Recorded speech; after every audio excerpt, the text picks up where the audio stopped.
everyone. Today we continue our series of talks on the protection of intangible cultural heritage with the Professor Francisco Humberto Cunha Filho. Thank you, Professor. He is a Professor of Law at the University of Fortaleza, and he is considered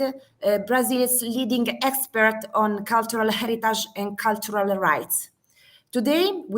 he will tell us about the tools for the protection and promotion of intangible cultural heritage in his country. Thank you so much, Professor Cunha, and the floor is yours. Thank you very much. It's a pleasure to be here participating of this meeting. And I will speak about safeguarding tangible cultural heritage in Brazil in accordance with the UNESCO Convention. The current Brazilian Constitution dates to October 5th, 1988, and it is considered the first truly democratic and pluralist one in the country, to the point that it's popularly called citizen constitution, because at least in the ideological field interrupt a history of extreme injustices and social divisions. It has gained a long and almost utopian declaration of political, individual, collective, social, economic, and cultural rights. Concerning cultural rights, the Constitution adopted an enormous dimension of what should be understood as cultural heritage that consists of the assets of material and immaterial nature taken individually or as a whole, which bear reference to the identity, action, and memory of the various groups that forms the Brazilian society that included, among many others, forms of expressions, ways of creating, making, and living. If the constitutional test is well observed, mainly the expression immaterial, which means intangible, and the first two items that exemplify cultural assets, there will be no difficulty in concluding that the Brazilian constitutional legislation precedes the Convention for the Safeguard of Cultural Heritage in approximately 15 years. To make the constitutional rules effective, in the year 2000, the Brazil government issued what was known as the Decree for Registration of Intangible Cultural Heritage, and as of that date, established a policy for the recognition and safeguarding of elements categorized as no-led celebrations, forms of expressions, places, as well as an open for those who can be submitted to other classifications. With this history of precedents, this presentation aims to investigate what impacts the 2003 Convention caused in Brazilian law, focusing mainly in two aspects: a judicial normative, which seeks to know where the international norms innovates Brazilian law, promoting abrogations or additions, and the others of a political nature, which examines where Brazil fulfills the state obligations defined for the countries that incorporated conventional commands into their order. Then let's to an overview of Brazil's political organization. The first articulate sentence of the current Constitution of Brazil informs that the country is a democratic and federalist republic formed by the indissoluble union of the states and municipalities and of the federal district, which forms in their unity a person of public law which is the federal union, all autonomous under the constitutionality specified terms. Regarding the specific theme of culture, the Constitution follows the line to being mainly and verbose, to the point that is it deserves a second vocation, that is of cultural constitution, because it disciplines the subject abundantly, dedicating several articles and a specific session to it. For the time being,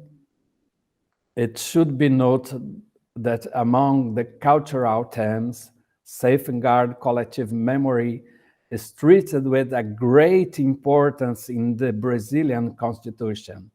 with a fundamental right status, and consequently, the historical and cultural heritage can be defined by its citizens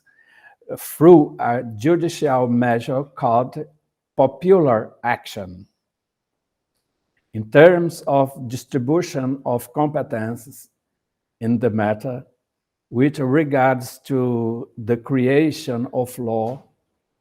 the Article 24 of the Constitution in two of its items established that the Union, the states, and the federal district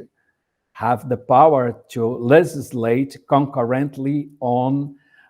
protection of the historic, cultural, and artistic heritage, as well as of assets of tourist interest and landscapes of outstanding beauty, and liability for demands to the environment, to customers, to assets and right of artists, aesthetic and historical and touristic value, as well as to remarkable landscapes. Concerning administrative matters, the Constitution specifies that the Union, the states, the federal district, and the municipality in common have the power to protect the documents, works, and other assets of historical, artistic, or cultural values, the monuments, the remarkable landscapes, and the archaeological sites, to prevent works of art and other assets of historical, artistic, and cultural value from being taken out of the country or destroyed, or from being deprived of their original characteristic, to provide the means of access to culture, education, and science. In addition, to emphasize for the states to specifically protect the expressions of popular Indian and Afro-Brazilian cultures, as well as those of other groups participating in the national civilization process. This framework of co-responsibility of public entities is extended to society by prescribing that the government shall, with the cooperation of the community, promote and protect the Brazilian cultural heritage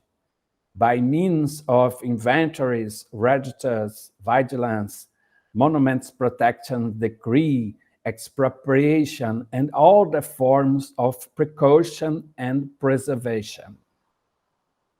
Something more deep about the Brazilian registered decree. Considering that the Convention for Safeguard of Tangible Cultural Heritage was adopted on October 17th, 2003, and signed on November 3rd subsequently, Brazilian law for this purpose precedes it,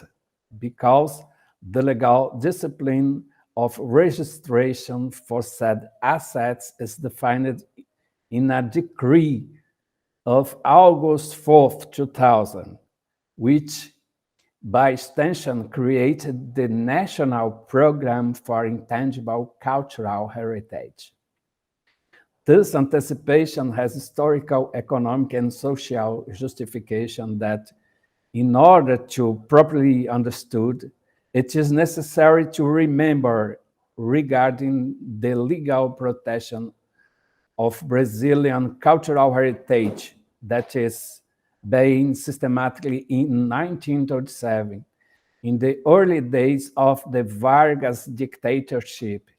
in a delayed and prolonged period of heyday of statism, when the decree law number 25, dated November 30 of that year, which created the tombamento, for many years the main normative instrument for the said task. Historically and legally, the tombamento is suitable for protection of material cultural heritage, generally represented by churches, large buildings, and monuments, typical of the owners of tangible property. It happens that the country is composed mainly of people of African and indigenous origin, who have almost no such tangible cultural heritage, but members of a cultural universe very rich in manifestations and symbols. To safeguard this immaterial cultural heritage, the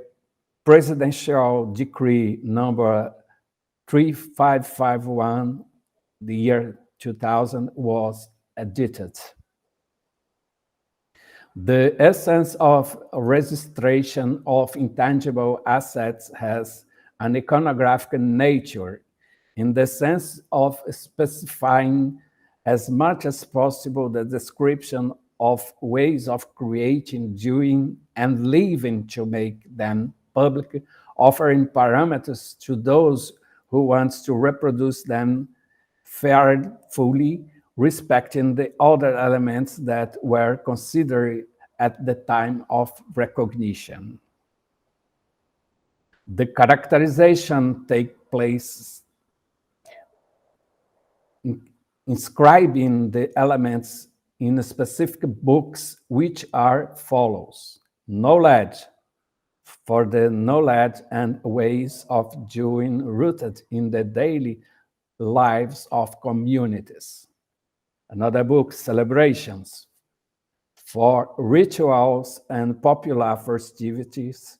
that marks the collective experience of work, religiosity, entertainment, and other social life practices. Another book, forms of expression, for literary, musical, plastic, scenic, and playful manifestations. Another one, for places, for markets, fairs, shrines, squares, and other spaces where collective cultural practices are concentrated and reproduced.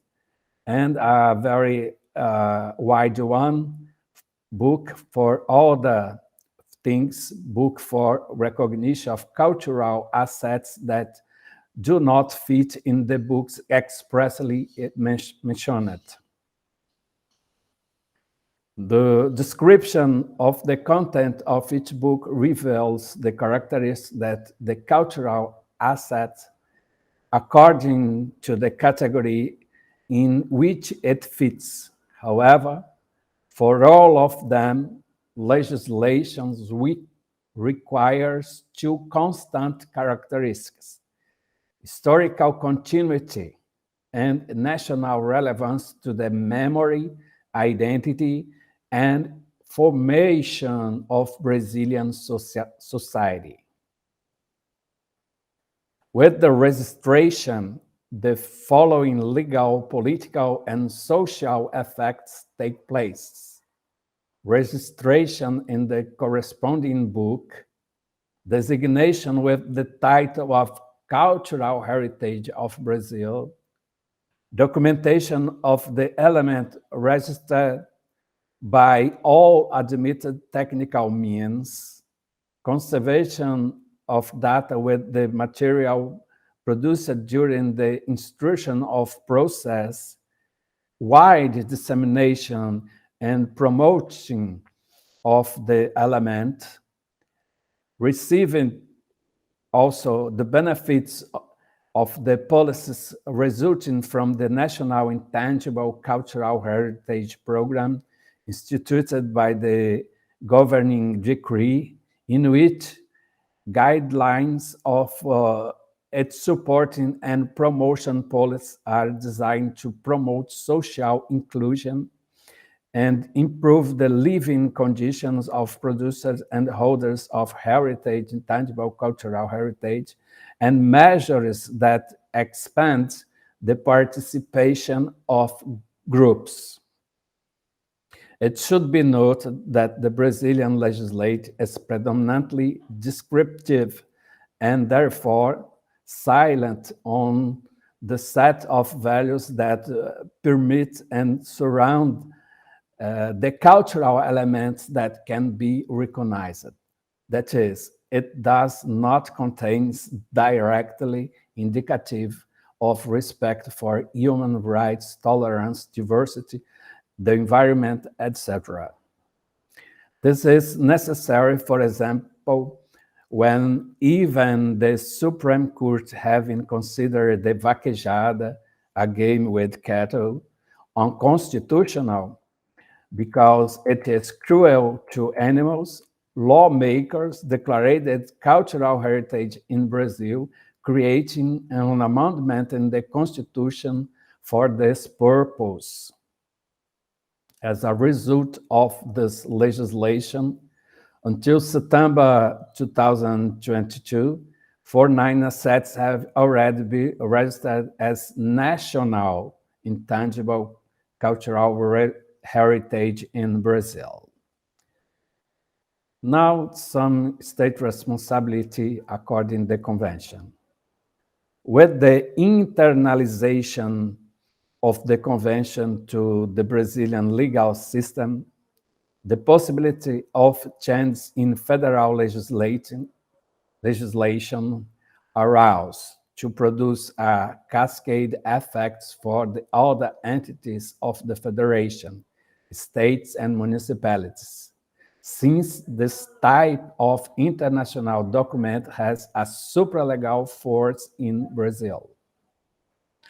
According to the convention, the safeguard of intangible cultural heritage must correspond to measures aimed to ensure its viability, such as identification, documentation, research, preservation, protection, promotion, enhancement, diffusion, essentially through formal education and non-formal, and revitalization of heritage in its various aspects. Such measures are the direct responsibility of states, but they must be carried out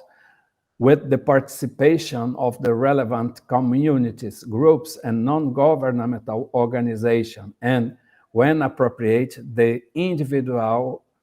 who create, maintain, and transmit this heritage and who are actively associated with its management. In order to ensure the safeguard, development, and enhancement of the intangible cultural heritage, the states which may eventually receive international assistance through the convention have also committed themselves to adopting a planned and integrated policy as a whole for public policies, create or designate specific organisms to deal with the matter, foster scientific, technical, and artistic studies, as well as research methodologies on the subject, adopt the appropriate legal, technical, administrative, and financial measures to, in addition to instrumentalizing the aforementioned actions, stimulate tradition and guarantee access to heritage in question, including the natural spaces and places of memory as essential to it. Respected as much as possible the customs that are inherent to them. Such actions must present periodical reports to be analyzed by the body designated in the pact under study,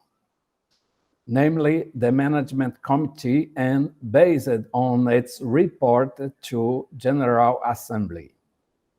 However, the participants of the convention reveals that the insufficiency of the actions of the law, the economic and technological, for such an important and delicate purpose by advocating values such as education, awareness, and capacity building training, emphasizing the need to specific programs included by non-formal means aimed at young people, communities, and groups involved. Furthermore, they understood that the feeling of co-responsibility of the entire social group must be developed by emphasizing the obligation to keep the public informed of the threats that affect the heritage and in a preventive or restorative reaction to them of the activities carried out to protect it. For the presentation, it should be noted that the convention assigned its Article 35 specifically to discipline as it should be applied in a federal or non-unitary constitutional system of particular interest for the research now carried out, given the characteristic of the political organization of Brazil, a federation. For these states, it has been established that the provision of the convention within the competence of the central government, that obligations of the federal power will be identical to those of states that are not federal states. And with respect to the provisions of which application is attributed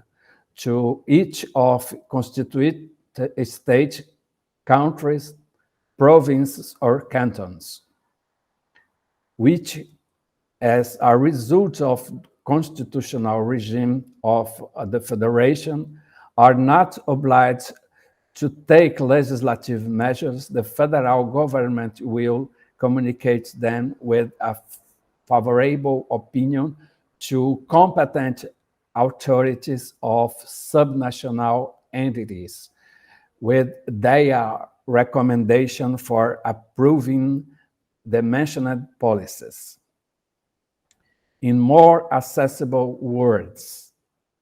in complex non-unitary states, the convention establishes two types of obligation for central government, depending on whether is, as in the matter of protecting tangible cultural heritage, it is competence of the central entity or fractional entities. When the central government is in charge, it responds to international community as if it were an unitary state. In case of subnational entities in charge, the federal union will internally encourage compliance with the pact. The Convention does not make it clear what the allocation is in the case of shared powers, legislative and administrative. It should be said in this case that the central power has both functions. Some conclusions. In legal normative terms, it can be said that the Brazilian legislation regarding the intangible cultural heritage has not been revoked. In fact, it was fully received. However, it should have been explained to include the axiological dimension of the Convention. According to it, cultural recognition cannot include elements and manifestations incompatible with human dignity, sustainable development, peace, and respect between human beings and between them and other beings and the environment. Thank you very much.